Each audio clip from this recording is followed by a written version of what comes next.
everybody, welcome to another kiln unloading video. My name is Sally Roper and I'm coming to you from Pottery in Jamaica. And so good morning, good afternoon, good evening, wherever you're watching me from. Right now for me it is 9:45 in the morning and I'm about to do another kiln unloading. But I just wanted to talk about one thing first. This fall has been unusual for me in many ways, with the excitement of the Olympics and my daughter winning a gold medal and excuse me, and then our family getting COVID amongst our celebration and then being split apart, which was very devastating. Anyway, the fallout that I had from COVID was kind of lack of motivation. So September and October were almost a write-off for me in production. And the fact that in Jamaica we're not allowed gatherings of more than 10, 20 people. We can't have the fairs to sell our stuff. But fortunately there's one fair that I take part in December, and it's called Amaco Market. And I've been working really hard to get up enough viable stock. I have lots of crap here sitting in my studio, as anybody who's got a home studio will verify for. But I have, I'm going to be selective on the items that I take to this marketplace, but I have been working insanely, sometimes 12, 13 hours a day, to put together enough stock to make myself presentable at this fair, which is actually on Saturday. And in doing so, I put myself under a lot of stress, and my husband sat me down a couple of days ago and he says, "Look at Sally, how many pieces do you sell normally?" And I told him, and he said, "You have way more than that, so you are going to be fine." So I was really grateful to his advice because it did calm me down a little bit. And then yesterday happened. I have every day so structured out over this week and even into next week, where I have 2 more exhibitions. As I said, I've put myself, it's self-induced, I've put myself under a lot of stress, and every year I say I'm not going to do it, and every year I do the same thing. So here we go. Anyway, yesterday my husband was not feeling well, and we ended up having to go into Kingston, which is about a 2-hour drive for me. And anyway, we went to a doctor, and then we had to go get some tests done and whatever, and then we didn't get home until 7 o'clock in the evening. So that completely wrote off for me a very much needed day in order to get ready for the weekend. And then I thought at the end of the day, family is more important, and the health of my husband is more important than any fair. And I completely washed myself of all of the stress and anxiety and everything that I've been putting myself under to get ready for this weekend, and just saying it is what it is. It is an unusual year. COVID has affected people in many ways, and I am as much a part of this cycle as everybody else. So Saturday will be what it will be. And then next week I have another show, and it will be what it is, and I will just do the best that I can to present myself as a potter and just get through it. But as I say, losing yesterday in this rapid production program that I put myself under, it really brought some new clarity to me, and I'm really, in a sense, I feel badly that I missed that day, but I'm grateful for the lesson that I learned from it. So with that, let's move ahead. I'm going to unload the kiln. I have had a little peep at the top because there's something that I want to show you, which a couple of people have been asking me about when I fire my ornaments. So at the very top of my kiln, I have some ornaments. So I'm just going to pick up my camera and I'm going to show you the top, and I want to show you how I set up my ornaments.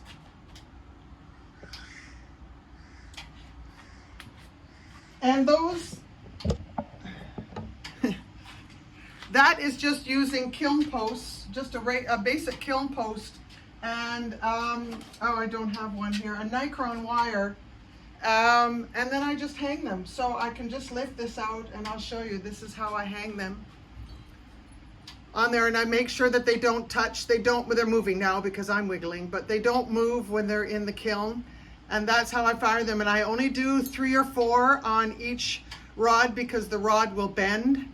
And then they could slip and then fuse onto one another.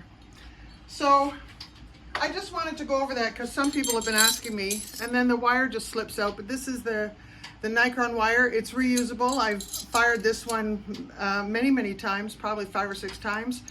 Sometimes it gets a little bit of bend in it, and all I do is just give it a little bit of a tweak, not much, and now it's straight again. So that's that. So now that you've seen the top of my kiln, I just have some cute little ornaments. I used to make them fairly thick, and now I try to thin them out a little bit so that they're not very heavy as they sit on the Christmas tree. And then I have some stars. So just cut out, just cookie cutouts. There you go.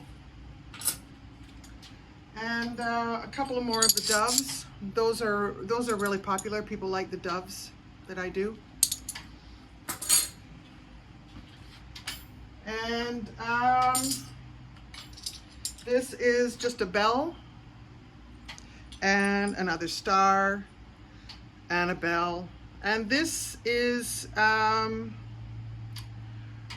gosh, you know, I can't even remember the glazes that I use. I think that one is Blue Monday by Opulence. All right, let me just get these posts out of the way. All right, so this is just something I thought of doing, and I'm not gonna get enough of them. I'm not gonna get enough of them made by this Christmas, but I'm gonna stock up on making them. And I just fired them on a kiln sitter, not a kiln sitter, sorry, just a post, and then you just sit it on like that, so I can glaze the underside. This is kind of like a little purse charm. It's very small, it's just over 1 inch tall. And it's kind of maybe a good luck thing, and you just give it to a woman and she just slaps it into her purse and it just sits there and brings her good luck. So maybe next time I might put faith or hope or trust or, you know, some kind of inspirational word on the front of them. And then just give them away as little gifts to people that purchase my stuff. Anyway, this is just a little dish, and I thought it would be perfect for dips if you want to make like a crab dip or a spinach and avocado dip. It is, I was just going for the right size, and I think I've nailed it. This one is about 7 inches, maybe 6.5, 7 inches wide. And I told you my hand is 4 inches, so it makes a great measuring tool. And it's just about 2 inches tall. So that will hold a nice bit of dip or chips or crayons or a multifunctional. It doesn't even have to be used in the kitchen. It can be used anywhere. This is done with Amaco. I always called it Whispering Plum on my other videos, but Weeping Plum. And I dip it. And one of the things that I'm known for, certainly in local circles, are these lanterns, and I put a light in the bottom. I'll have a tray which I'll be picking out later, and I do 3 pineapples. Pineapples is a symbol meaning welcome in Jamaica, and well, probably around the world, but that's what its symbol. And so when I do it in 3s, the fact is that when you look through this, there's a solid wall behind the image that the light can reflect back out. I used to do 1, and 1 wasn't enough. 2, you'd have to put them across from each other, and then you see right through. So 3 is the perfect amount. And artists always seem to work in 3rds anyway. So that's it. And I have a pair of them. And these are a big seller for me, and people come to my booth looking for them because they know I have them. And then I have another pair here. And, oh, sorry, those ones, this one here is Opulence Sea Spray and Blue Monday. I did Blue Monday on the rim, and then I did a full dip in the Sea Spray. And this is another set of pineapple. I do different designs on them, but this one I specifically did pineapple. I got a little bit of run. I was hoping for more run on these. Unfortunately, I didn't get the run that I wanted, and I might re-dip that or paint over that and fire them a second time to get the run. This is with Opulence eggshell on the body, on the whole thing, and then I dipped the rim upside down to about there, not even an inch, I would say 3/4 of an inch, in Blue Monday, let that dry, and then I did a little bit of the Amaco flux. I did just 2 thin coats, and I did get a little bit of run, but not as much as I was hoping for. So I might try and refire those. I'm a little bit warm, so you'll find me wiping my face, and I apologize for that. I have my other kiln. You can hear the click, click, click. It's in a bisque fire. So when I got my new kiln, I got the Scut 1027 PMK, which has the digital. You can't see it well. I could probably swing it down. It has the digital controller that I can monitor it on my mobile device, and I've gotten kind of used to it and spoiled by it because my old kiln here has a manual touchpad, and I woke up this morning and I said, oh, let me check on my phone how my kiln is doing, and of course it doesn't have the Wi-Fi advantage. So anyway, this is the time of year when I get to put both kilns in action, again trying to get caught up at all the lost time I had in the fall. This is a little tiny dish that I used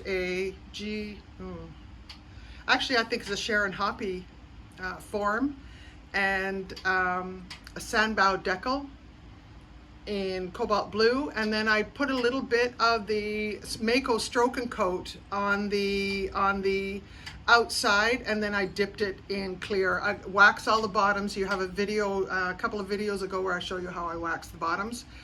And so that's really, really cute, and that'll make a nice little stocking stuffer, or, you know, put on a little table if you have guests coming. These are just some little dishes, Monstera leaf rolling pin from Jessica Putnam Phillips, and this is again in Weeping Plum, and it's just a cute little dish. Maybe you could put your drink on it and make it like almost like a coaster. It's just kind of a one-off. I had some extra clay, so I made it. And I have a couple of pieces there, and I'm going to show you those in a second. We're down a shelf. We're going to move through now fairly quickly because I have larger pieces down here. Another thing that I am known for, and I'll show you more, are salt pigs. And so I make these salt pigs, and people always come to my booth and saying, where are your salt pigs? And here they are, and this is it. So what you do is you put salt in the inside, and you just leave it in there. And I have spoons made. They're hanging up on a post. I've fired some spoons, and I use just some velvet underglaze, Amaco velvet underglaze, and I colored the eyes and did the ears. What's different this year is I've bent the ears over, kind of to make the ears a little floppy like pig ears are, and he has a little tail on his bum, and he just sits there. And sometimes I do white on the inside and colored for salt and white for pepper. They make a nice pair. Anyway, these are really, really cute and a big seller. So I make it and I throw it this way, and then after I trim it and round off all the bottom, I throw it that way. And then what I do is I slam it down on a board to get the flat bottom, which is off center. And that's how I make that. And I have a couple of them. I have another one here. This one is, that one is again, Opulence Sea Spray and their goldenrod on the inside. This one it's hard to see the inside, but it's a coyote cobalt blue. And this is the Opulence eggshell. And again, you can see how I've done the eyes and the ears and the tail in the underglaze. And again, just a really cute little gift. And these do well for me. I have a pair of them.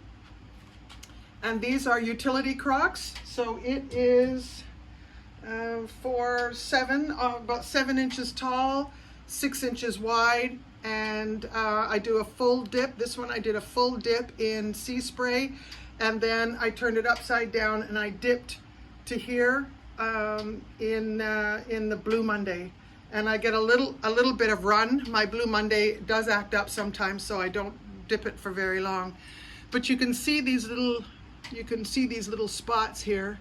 And what I did is after I threw it, I just took some of the same base clay and made a little thin slip, and I just made dots. And I just put them on. Again, as soon as I had trimmed it, that's when I put them on. And they went a lot smaller than I had hoped they would. So next time I'm gonna have to make them bigger, because of course they shrink. They're just made out of slip. And I don't know if this one you can see them a little bit better there. That one you can see them a little bit better. So next time I'll just make the dots a little bit bigger. Okay, a couple of more ornaments. Oh, this one is in Oribe. I'm learning to use Oribe. There's a learning circle to Amaco's Oribe, and it's kind of nice. And this one is just an angel in Blue Monday. And I did a little bit of texture on the front with rolling pins. Well, not rolling pin, just the MKM roller. So, all right, let me just do a little housekeeping here and get some posts out of the way.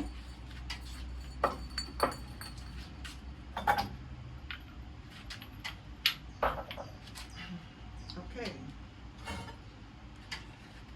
Now, a couple of videos ago, I showed you a hibiscus tray set I did. I've done another one. I just love how cobalt blue works with texture. That white is really real. It just breaks so beautifully over the edges. Again, it's just a little tray done with Sharon Hoppe, her octagon. I keep saying hexagon. Octagon forms. There's 8 sides. And I make it in a set. So that's the biggest one. And it is 9 inches wide. So this one is going to be 8 inches. And this one is in Amaco's rainforest. And it's gonna make a set. So let me just get them all for you. And then this one is Amaco Sky. Again, same octagon set, but when you buy the set, you buy the 4 escalating sizes. And there's the little tiny one in Amaco Fog, which is new to me. I just got it, so I'm having fun learning about it. So here's the set. It's a nice little nesting set. And there's the 4 of them together. And that's going to make a really nice gift. I'm really pleased how those turned out. If I had the time, I'd make 10 of them. But guess what? Come January, when things slow down, and February, that's when I'm going to be starting for Christmas next year. Okay, and these are the saucers that I use for my lamps. Sorry, there's the saucer, and it will just sit on there. And the reason I make a saucer is if people use candles, a little 3-inch candle, then the saucer will catch the candle wax. So I always make a saucer for every one of these. Now, you don't always have to use a real candle. You can use artificial lights and fairy lights and things like that, but there's nothing better than real candlelight. Okay, and I have 2 more to go with the white and blue ones. All right, I'm having a great amount of fun with this GR Pottery form, this Christmas tree, and the Sandbow Holly decal transfer. What I do is I roll out the slab, I apply the transfer, then I cut out the form, I drape it, I cut out the shape, and then I drape it over the form, let that dry for a little bit. I bisfire it, and then I've painted the back in Stroke and Coat Tuxedo in the black, and I'm really pleased how that came out. It's a very versatile glaze that I've only just started working with. It's only the second time I've used it. And then a little bit on the rim, just to give it a little bit of attraction. But you've seen last kiln load, I did a red and a green one, so this one I've done in black. I'm really pleased with how those have turned out. Oh, and the clear glaze that I've used is the mixing clear from Amaco. I bought some Amaco Celadons, and then I bought some mixing clear so that I could dilute them down and make lighter grade colors. But I'm finding that it actually works nicely as just a dipping glaze. So that's what I've done with these ones. So that one came out really, really nicely. As I did on this one here, this one is also dipped in the Amaco Mixing Clear. And I believe they're probably zinc free, which is why the decal transfer has come out so crystal clear. So this is just a round form, same snowflake, it's Christmas time. With the, oh, I can't remember the name of the green, whatever it is, they're lime green from Stroke and Coat. And silly me, I don't have my notebook here, so I didn't write it down, and I didn't write it down. And then my last one is just another big round little trinket tray. You could put M&Ms, bonbons, you can put sponges on it, you can do all kinds of things. And then again, trimmed with the tuxedo in the back and on the rim. I just painted it on the rim. So that comes out really, really nicely. And again, the decal transfer is from Sandbow. Okay, down another row. Okay, this will be quick again. All right, another Christmas tree. And this one I did in the hot tamale, Stroke and Coat hot tamale. And I dipped it in the mixing clear. So there's the red one. And hopefully it will pair up nicely with the black one. So that will look really nice on somebody's table who likes to really decorate for Christmas. And again, more of these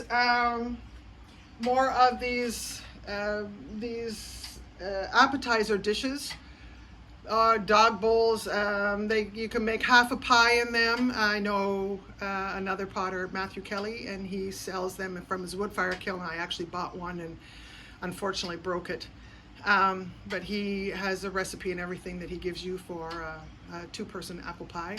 This is not necessarily copying his, because I think of my sister who loves to do appetizers when she has dinner parties, and I thought, these would be perfect. So that's what gave me the inspiration to make this one.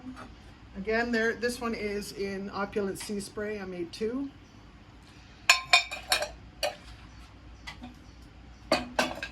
And this is in Opulence Eggshell, a slightly different design. I just kind of pulled out the corners to make it almost square-like. And then a Blue Monday on the outside. So this is eggshell on the inside, and then I just held it and dipped it into the blue, held it for 2 seconds and took it out. And then again, because I wax the bottom, showing you how, I get a beautiful clean line on the bottom of my pot. And another one, this one is the fluted rim, again in the blue and the white.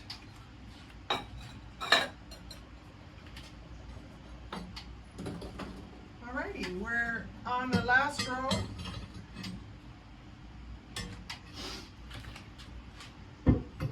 And this won't take long.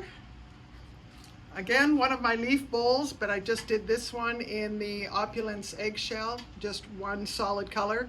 I love doing multicolors, and then my daughter said to me, but Mom, you need some things in just solid colors. So I listened to what she had to say. I love comments from people because they really do have an effect in the work that I make or my thought process. I'm now at the stage of my pottery career that I actually can envision when I put the lump of clay on my wheel. I know what it's going to look like when it's finished. And here is just an orchid pot, and I have a monstera leaf that I etched out, and then I put in a green underglaze, but the dipping it in the eggshell has turned it almost blue. So, but that's really pretty. And then there's little holes for the roots to be able to come out of, and I did not put a hole in the bottom because you don't need to for orchid plants. And then, again, my little piggies. I have 3. This is sea spray and eggshell, and again doing the underglaze for the eyes, the ear, and the tail. My hand is blocking the tail. There he is. And this one is in Opulence, eggshell on the outside and Blue Monday on the inside. So there you go. They're really cute. And then I'll leave those here because right now I have in here, these are the little spoons that I make. And I put a little hole so I can hang them on when I fire them. I have more, so let me just show you these ones. There. This is how I hang them. And I usually I usually match the spoon to the outside color of the pig. So this is 3 white ones. I'll show you those in a second. Well, no, I can show you now. So this is how he sits, and I put a little curve in there. It's almost like his tongue sticking out. But then you can just use this little spoon to pick out your salt. So yeah, I include a spoon with all of my pigs. And then I have one last one, which is in sea spray on the inside and Blue Monday on the outside. And again, this spoon will go with that one, so that just makes a cute little set. And how wide are they? The mouth is about 3 inches wide by about 2.5 inches. I do make it a little bit oblong, so they're not a very large piece, but they'll just sit pretty on your counter and hold your salt. And one last piece is just a luminary, and I forgot to put the secondary color on the outside, but it's okay. It's a 7th. It's like a 5th wheel. The other ones I have in pairs, and this one is just a single one. So it's okay that it's just all one color. But this is a new design for me for this year for Christmas for luminaries. You just put a little tea light in the bottom, and all of the light will shine through all of these holes. So that's it. That's all my kiln. No, I have just another row of ornaments. I had to put these on a tall shelf because these ornaments are 4 inches tall. Again, easy. I've got the, and they're just a cute little Christmas tree ornament that somebody has ordered for me. So that's it. So I just want to thank you again for watching my video, and for those of you who have subscribed to my channel, thank you very much. For those of you who are new, welcome. I do, well, you won't see much coming the new year. I have another firing I plan to do on Thursday, so hopefully on Friday I'll be able to do another video. And as I unload and get those pieces, in fact, those are the pieces that are in my kiln now, and they're all using my dark clay. All of the pieces that are in this last bisfire are using my 391. It is such a messy clay to work with that I do things in bulk, and then I have to totally clean my studio and wash down everything because this clay just gets everywhere, and it does not play nicely with fingerprints and marks and scrapings going into my B-mix. So all of the stuff in the next kiln load will be using this dark Laguna 391 clay that looks brown when you play with it, but it fires out to a really dark color. So that's it. So thank you all very much for watching today. I hope you do have a wonderful rest of your day. I'm going to try and do that too. Please like if you liked my video. And I do welcome comments, so please feel free to say anything to me you want. If you have suggestions or ways that I might be able to move forward, that would be really wonderful. So until probably a couple of days from now, enjoy yourselves. I've learned a big lesson this week, and trying to reduce my anxiety level and just run with what I've got. So thank you all very much, and we'll see you soon. Bye-bye.